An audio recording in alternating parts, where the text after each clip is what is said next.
Cada día estamos más acelerados, nos dicen que podemos hacer cosas en menor tiempo, en 3 pasos podemos lograr muchos mejores resultados.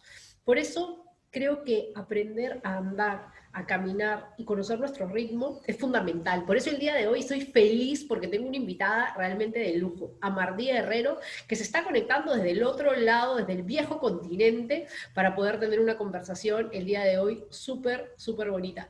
¿De qué vamos a hablar? Sobre el transitar, sobre su libro Peregrina y cómo ella ha descubierto y ha experimentado este transitar por la vida y cuáles son los beneficios que nos trae de manera integral a nuestras vidas. Mi nombre es Brenda Baluarte y esto es El viaje del héroe.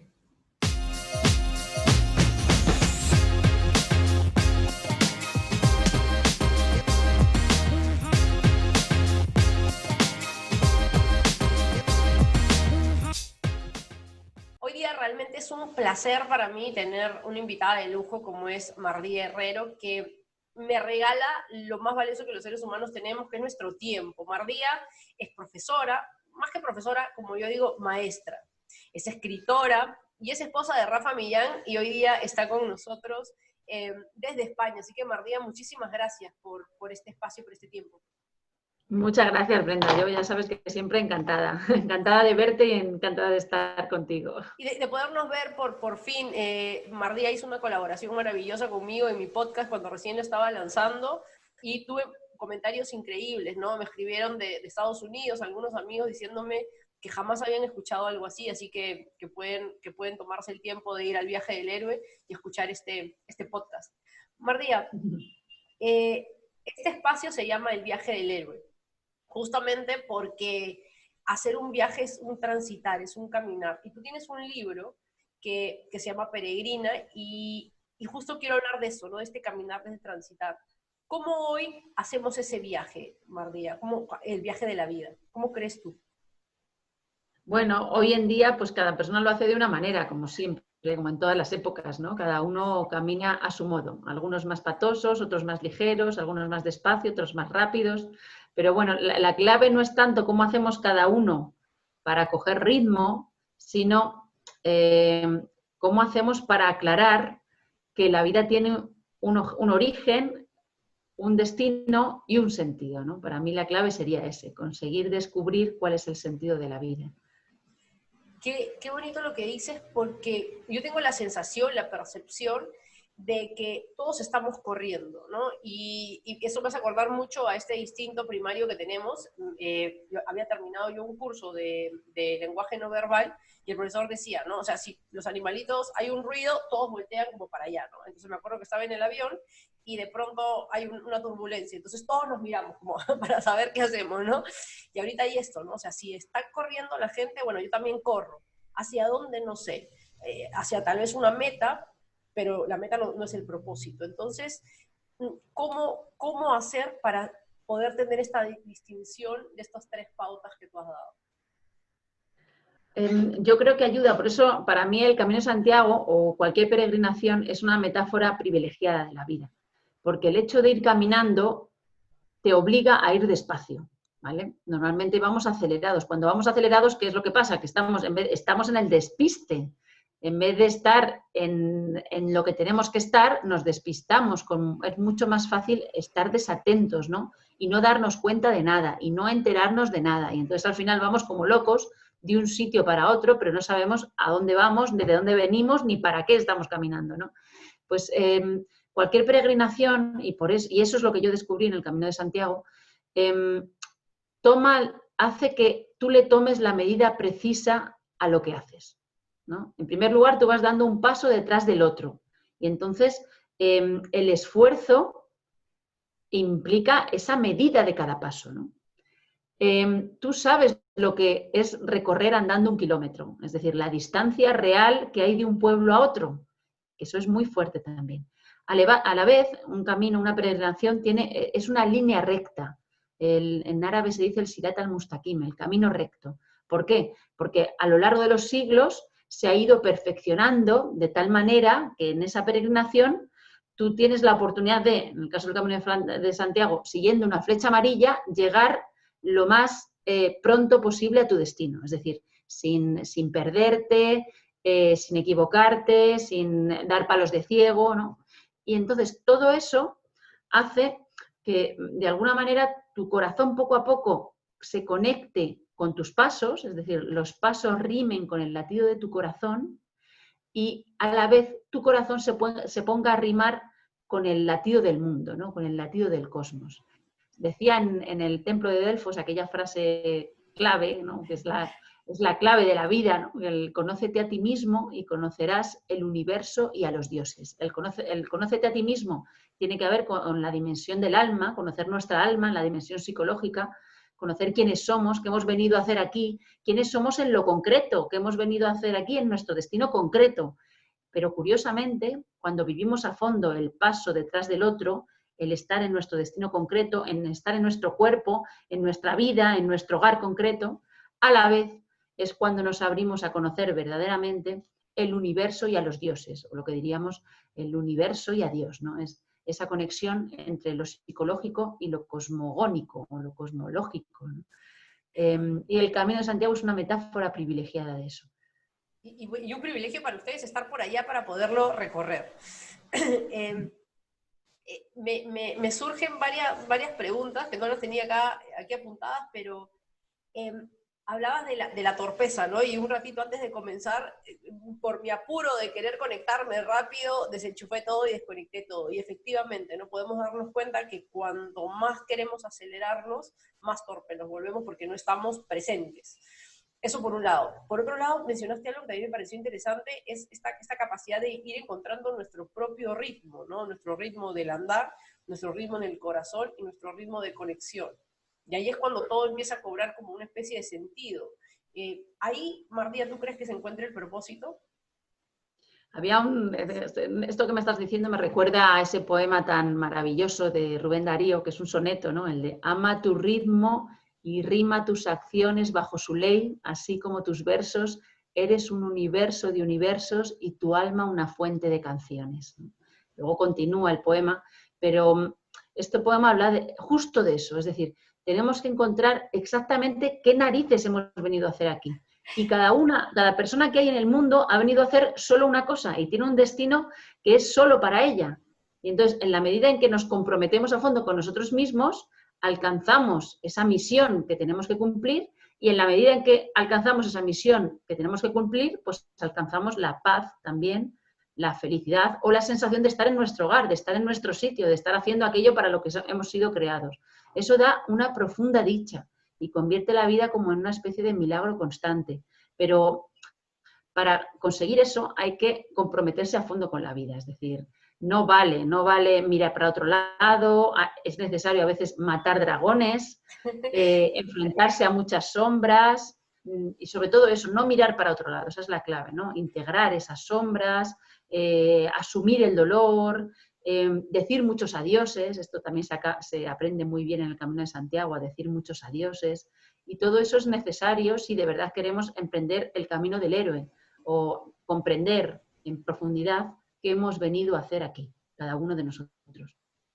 Justo frente a lo que dices, la siguiente pregunta era el temor de mirar, pero antes de eso, has dicho algo que me parece interesante, ¿no? El mundo, yo percibo esto, ¿no? El mundo está a una velocidad, ¿no? Te mando un mensaje y me tienes que responder de inmediato. Es más, si yo no respondo de inmediato me siento hasta mal, ¿no? Pero a veces no te puedo responder de inmediato porque no tengo la respuesta para decirte lo que me gustaría decirte o en la profundidad y la medida de lo que te quiero decir, me tengo que tomar un tiempo.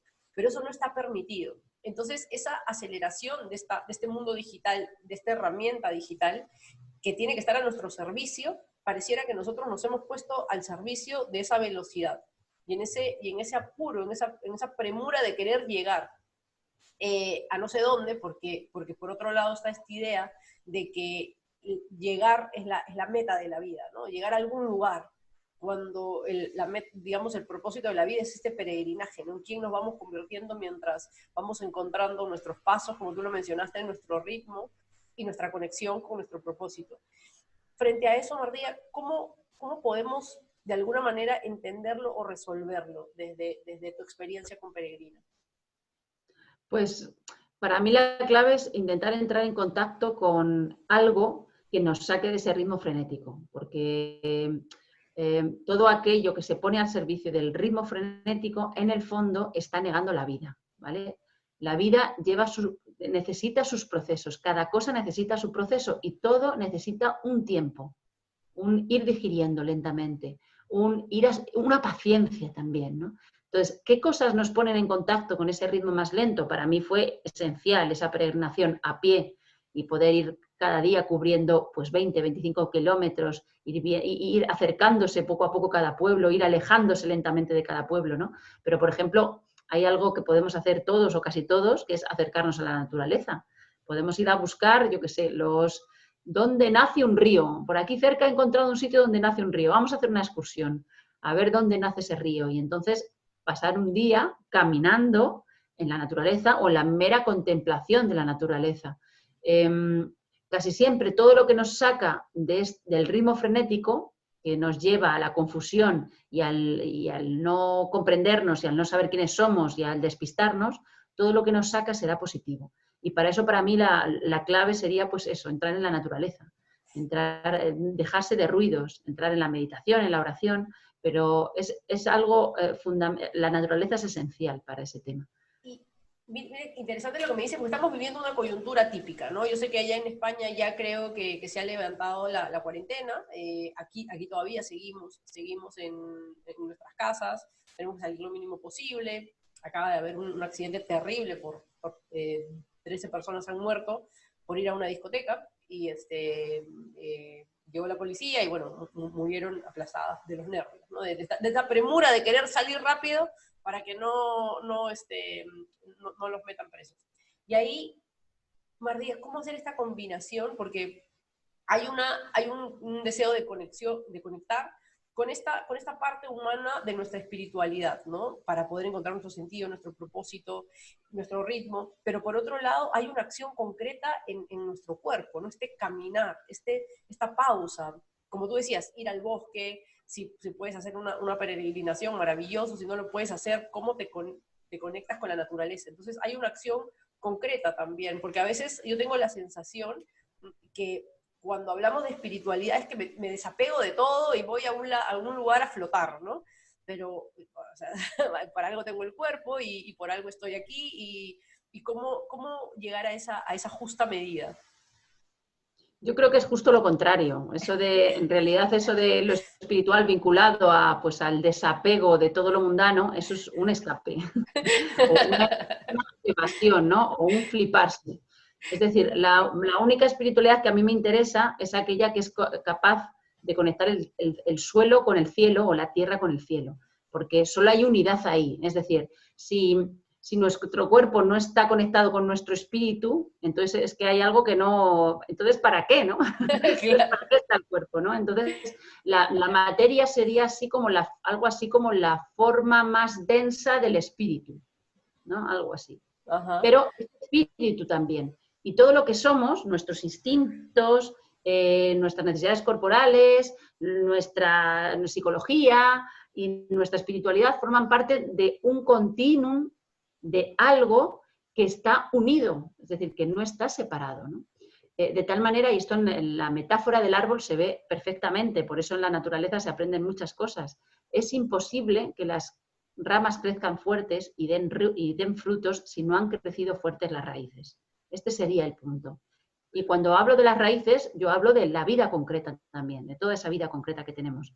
Ahora mismo, el confinamiento o las cuarentenas que se están dando, pues están trayendo muchos problemas, claro que sí, y están trayendo pues la obligación de enfrentarte cara a cara, o sea, te han parado el ritmo de repente, pero en seco, ¿no? Sin darte la posibilidad de haberlo decidido tú, ¿no? Te paran el ritmo en seco, te meten en casa y entonces, claro, ahí llega de repente la pregunta, cuando de repente te paras, te obligan a pararte, te asomas a tu vida, la ves, ya no puedes dejar de mirarla, ya no puedes escaparte a otra cosa y entonces dices, pero ¿qué narices hago yo con esta vida? Es decir, ¿cómo me he podido casar con esta persona? O cómo he llegado a vivir en un sitio tan diferente a lo que mi alma anhelaba, o cómo he llegado a trabajar en un oficio que no tenía nada que ver con lo que me gustaba cuando era niño, ¿no? Es decir, es una hora de la verdad, el confinamiento, más allá de todo, hay muchos elementos y hay muchos niveles de comprensión y todos tienen que ser tenidos en cuenta, pero uno clave para poder sacar algo positivo de esto es, esto es una hora de la verdad. Es decir, de repente me enfrentan como un espejo más nítido, más claro a lo que estoy haciendo con mi vida. Y es ahora, es momento de decidir cosas, ¿no? ¿De verdad quiero esta vida para mí? Imagínate que en 5 o 6 días me muero. ¿Querría esta vida para mí? ¿O estoy a tiempo de cambiar algo? ¿No? Y es una preciosa oportunidad. Y ahí viene la pregunta ya, el temor de mirar. ¿Por qué tenemos temor de mirarnos, Mardía? ¿Por qué Pues crees hay tú? mucho miedo de mirarnos porque cuando nos miramos tenemos que inevitablemente ver muchas sombras. Todos tenemos muchas sombras. Es inevitable, ¿no? Y entonces cualquier narcisismo o cualquier idealización, cualquier flipe se nos va a venir abajo si nos atrevemos a mirarnos. El problema es que la maravilla real, la verdad que realmente libera, el amor de verdad, solo aparece cuando somos capaces de enfrentar esas sombras y cuando somos capaces de decir, pues mira, hay oscuridad en mí. Sí, hay oscuridad en mí, pero detrás de esa oscuridad hay una misericordia divina, en árabe se dice rahma, hay una misericordia divina que está sosteniendo también esa oscuridad para hacerme crecer o para hacerme florecer, ¿no? Ese sería el punto. Lo que pasa es que hay que pasar por esa prueba que es como una especie de asomarse a un abismo y uno tiene que ser capaz de lanzarse al vacío cuando se asoma a ese abismo, ¿no? Y de decir, pues sí, la voy a coger. ¿Que hay sombra? La cojo. ¿Que hay dolor? Lo voy a coger. ¿Que hay miedo? Lo voy a coger. Y en la medida en que nos capacitamos para volvernos receptáculos de esas sombras que todos tenemos y nos volvemos humildes, a la vez nos podemos asomar pues, a la maravilla que hay detrás, ¿no?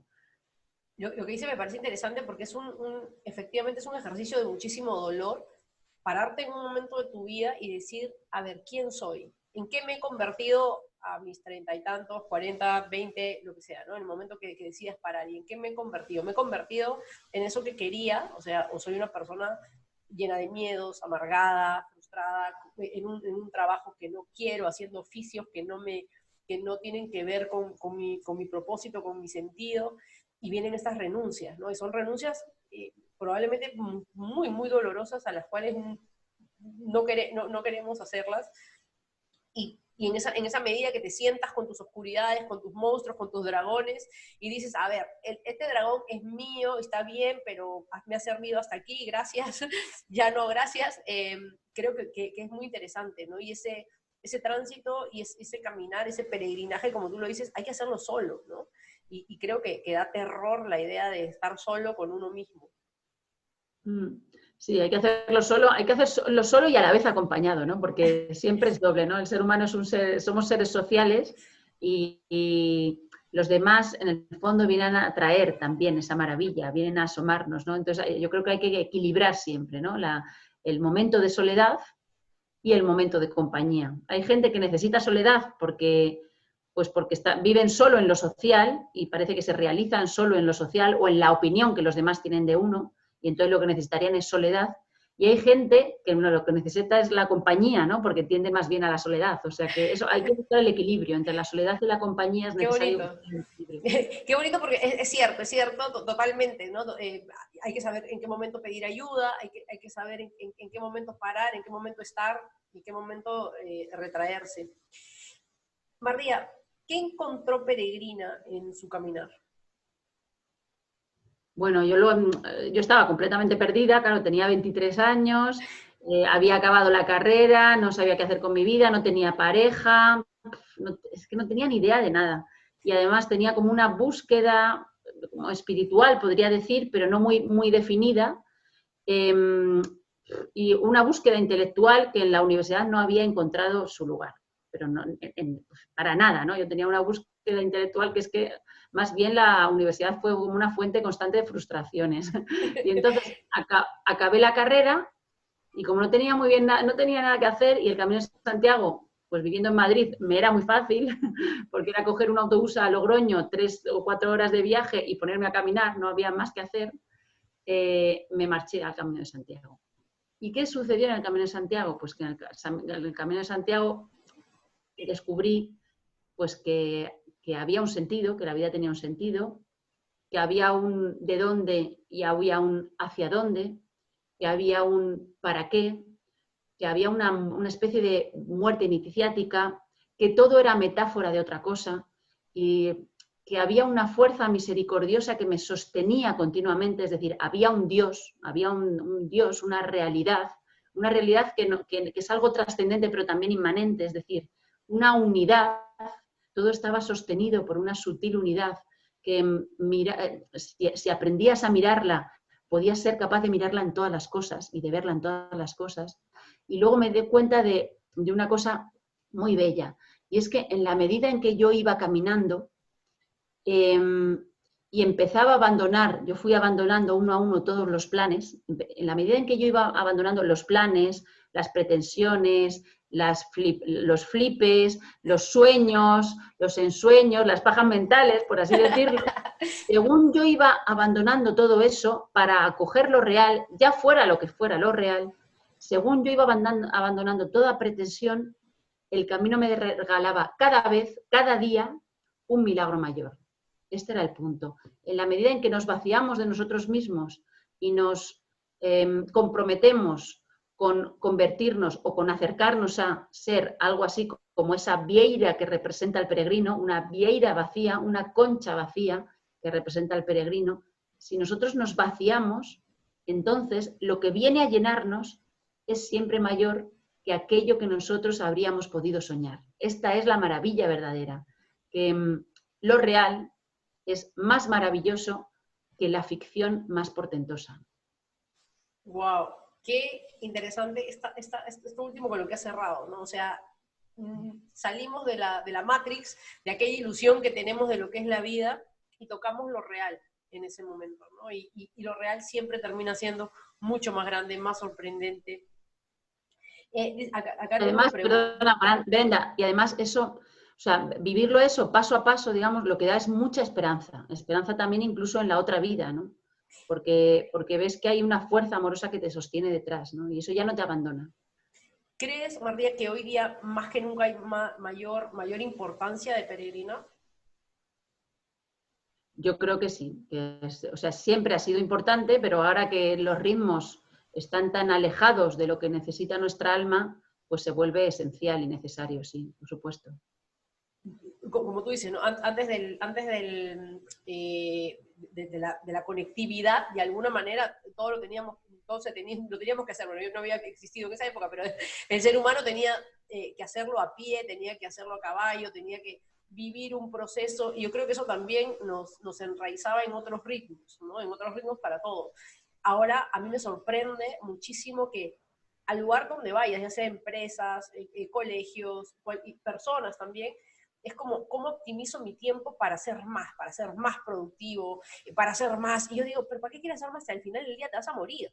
O sea, ¿qué tal si haces menos y disfrutas más? ¿No? Aprender, yo pienso que necesitamos aprender a vivir.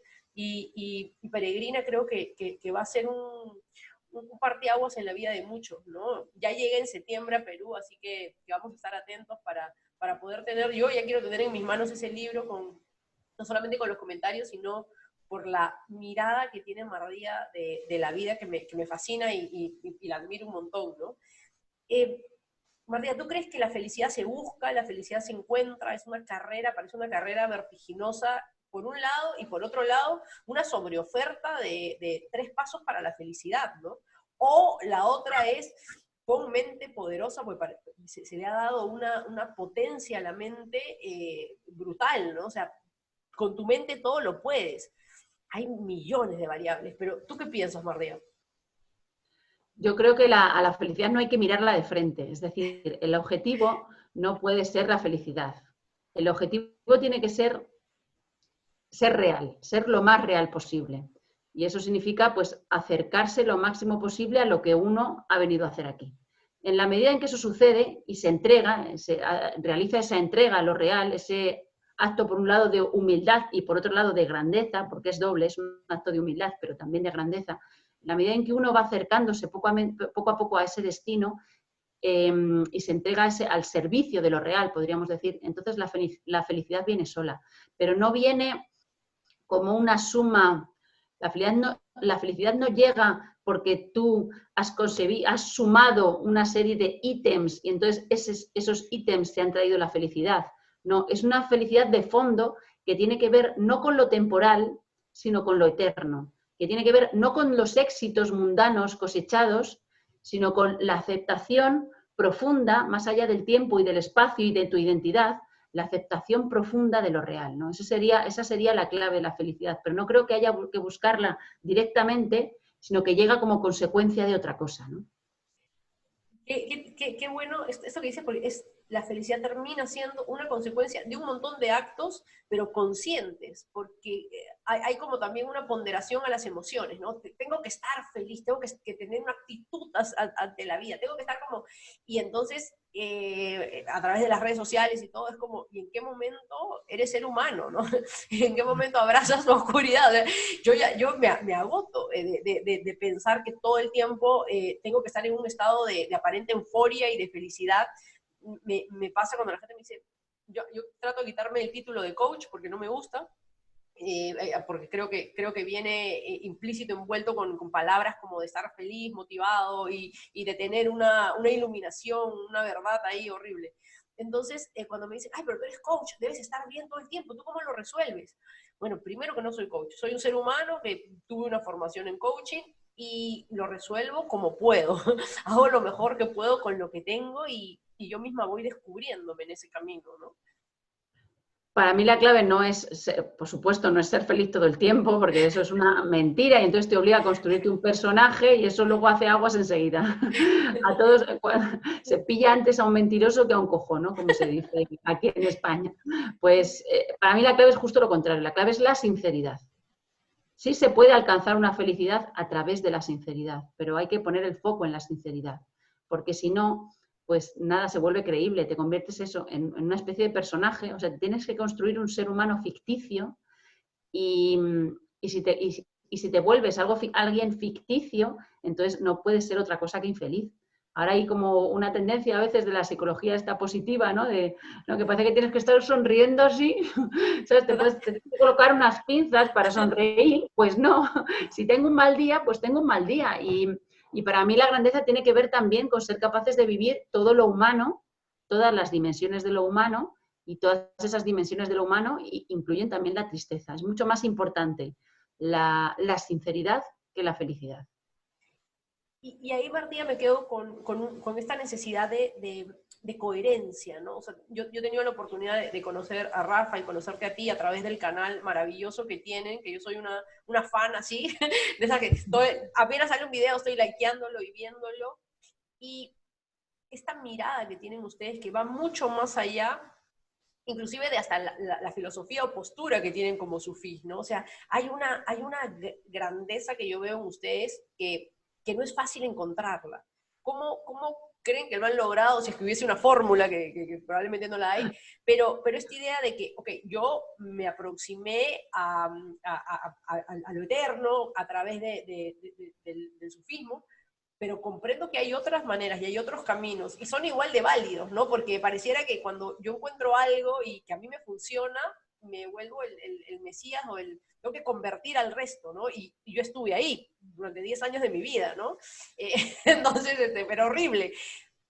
¿Cómo ustedes han encontrado ese equilibrio maravilloso de decir que yo aquí en esta filosofía, vamos a decirlo, me siento cómodo, no sé si se llama filosofía, me corrige si me equivoco, pero puedo albergar otros caminos también y abrazarlos y entenderlos con el mismo amor que abrazan su estilo de vida?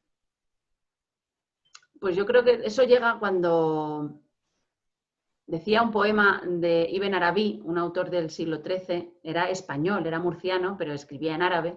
Él decía, capaz de todas las formas mi corazón se ha tornado. Ibn Arabi, ¿no? Capaz de todas las formas mi corazón se ha tornado. Y luego añadía, es pasto para las gacelas, la caaba del peregrino, los libros de la Torá, el templo para el cristiano, etcétera, etcétera, ¿no? Esto lo dijo un autor sufí del siglo XIII, que siempre creemos que la Edad Media fue oscura, ¿no? Pues mirad qué capacidad para acoger todas las formas. Yo creo que solo es posible acoger todas las formas cuando uno ha podido atisbar en algún momento de su vida la unidad que precede a la forma o el silencio que precede a la palabra. Cuando en algún momento de tu corazón, tu corazón se ha conectado con esa unidad o con ese silencio o con ese vacío o con ese no se puede decir que precede a la forma, si alguna vez lo has saboreado, entonces luego cualquier persona que viva con sinceridad su propia tradición, aunque sea una tradición muy alejada de la tuya, se conectará también desde su tradición con ese silencio que precede a la palabra, y entonces hay una comunicación de corazón a corazón más allá de la palabra. Entonces, por eso a mí me sigue alimentando, por ejemplo, Santa Teresa, Teresa de Ávila, ¿no? Sus escritos. A mí me parece que Santa Teresa, cuando la leo, está viva. Y Santa Teresa en lo teórico, en lo doctrinal, puede que tenga cosas que han sido superadas, ¿no? Porque, claro, la teoría va cambiando, ¿no? Y las formas culturales, la forma de la creencia va cambiando, porque lo real siempre es más grande, esto lo decía Ibn Arabi también, lo real siempre será más grande que la creencia, que la forma de nuestra creencia y que la creencia siempre es limitada. Entonces, más allá de la creencia concreta de Santa Teresa, que a lo mejor no se ajusta a la mía, sin embargo, ella tenía esa conexión con el silencio que precede a la palabra. Entonces, como tenía esa conexión, cuando ella escribía, cuando ella ponía una palabra detrás de otra, hacía que la palabra siguiera viva y pueda alimentar a personas en el siglo XXI, ¿no?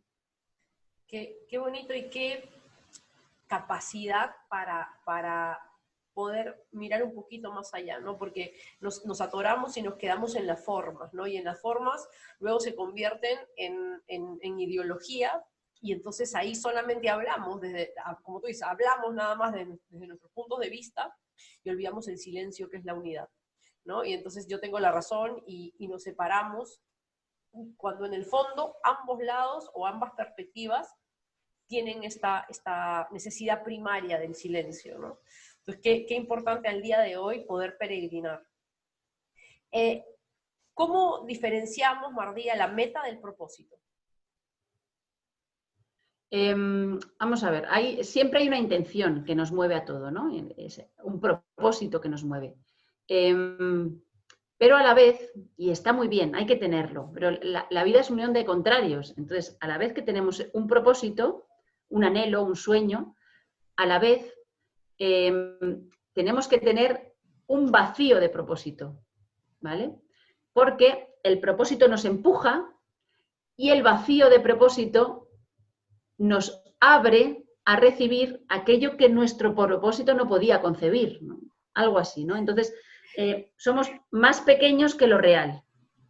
Pero de alguna manera el anhelo, aunque es pequeño, a su vez está conectado con eso real que es tan grande, ¿no?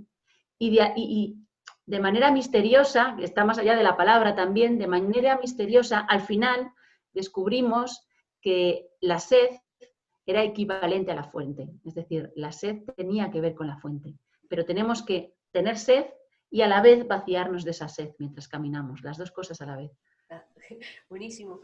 ¿Alguna conclusión, Mardía? Porque, bueno, primero agradecerte profundamente, porque siempre digo, lo más valioso que un ser humano tiene es el tiempo, ¿no? Su tiempo, y Mardía aparte de ser esposa de Rafa, tiene 5 niños preciosos, y quiero agradecerte no solamente por tu tiempo, que es lo más valioso, sino por regalarnos esta experiencia, porque creo que tus palabras, más allá de ser palabras, tienen que ver con esta convicción de vida, y cuando te escucho hablar veo cómo vas tomando estas experiencias y las vas transformando en palabras que se generan en conocimiento al final, ¿no?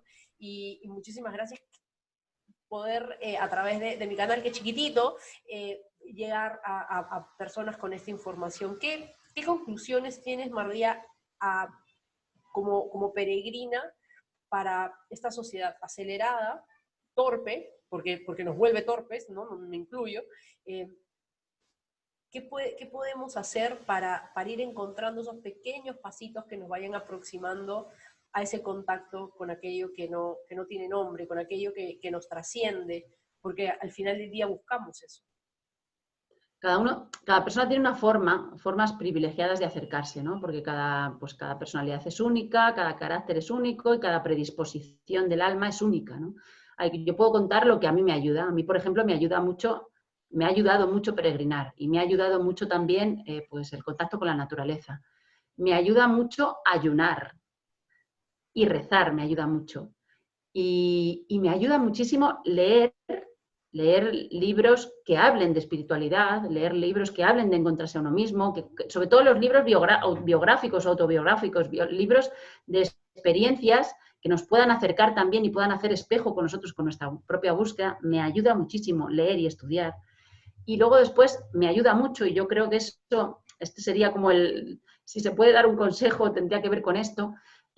A mí me ayuda mucho escribir. ¿Pero por qué me ayuda a escribir? Porque es una vocación muy profunda. Entonces yo creo que en cierto sentido la forma más fácil, y como Dios nos lo pone más fácil para que nos acerquemos a Él, es a través de nuestras vocaciones. Por eso siempre defiendo que la gente tiene que buscar ¿para qué narices ha venido aquí? Porque todos tenemos vocaciones, y no siempre son vocaciones profesionales o vocaciones artísticas, que parece que la vocación tiene que ser algo así, ¿no? O vocaciones religiosas, ¿no? De repente volverse monje e irse a vivir a un monasterio. Muchas veces son vocaciones que a los ojos de los demás van a ser cosas muy pequeñas, pero que pueden llenar tu corazón.